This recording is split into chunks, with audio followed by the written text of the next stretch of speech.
name is Shawn Smith, and I'm with Emergency Visions. Each week I like to bring some of the lesser-known stories in the world of disaster response, and here's what's going on this week.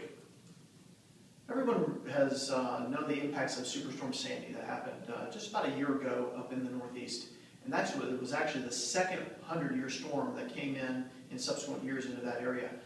The damage that you saw with storm surges as high as 14 feet, significant flooding, lots of damage along the East Coast that people are still recovering from today.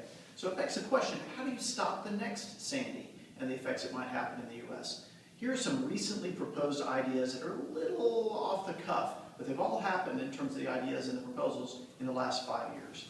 So the first idea is called cold water injection. And the idea is that hurricanes feed off of the warm waters of the ocean as it travels over towards land. And the idea is to take either submarines or barges, lots of barges, and inject cold water into the path of the hurricane. And this idea, theoretically, would mean that the temperature of the path of the hurricane would lower, therefore the hurricane would never spin up to as strong a storm as it could have been. The next one is a really, really big ice cube. The same kind of concept of making the water cold in the path of the hurricane, but this idea was literally taking off pieces of glaciers and tugging them in, or as Project Cirrus did in the 1960s, dropping either iodide or ice into the eye of the storm, thereby cooling the temperatures and making it smaller. That seems to me a little bit more like the Wonder Twin powers. You remember the Wonder Twins activated? They came together, the guy, one was, she flew and he was something to do with water, like ice cubes. Maybe she could fly into the hurricane. Silly kind of idea. The next idea is a sonic boom. Now this one's really interesting. The concept is if you flew a supersonic jet all the way around in the opposite direction from the spinning of the hurricane, that actually would interrupt the flow of the hurricane's development and thereby make it dissipate. Interesting idea, probably not too easy to do.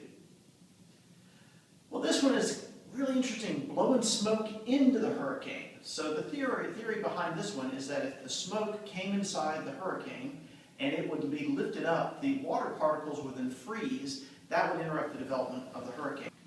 So the last idea here is to actually nuke it. Yes, I'm talking about dropping a nuclear bomb into the eye of the storm. The idea is that doing so would add heat to the storm and disrupt the convection that's occurring within the storm.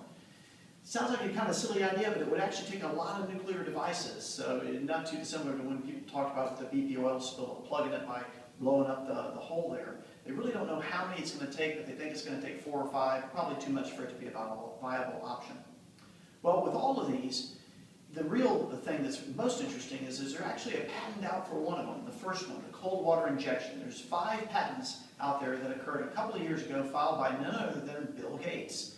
And his idea, he thinks, in getting the water injected through either the barges or the submarines is something that might be patentable and usable later.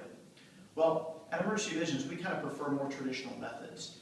Sandbags, seawalls, getting the word out, getting people evacuated in time, more traditional methods. But no matter what it is, it's interesting that people are thinking out of the box with respect to disaster response and stopping the next storm.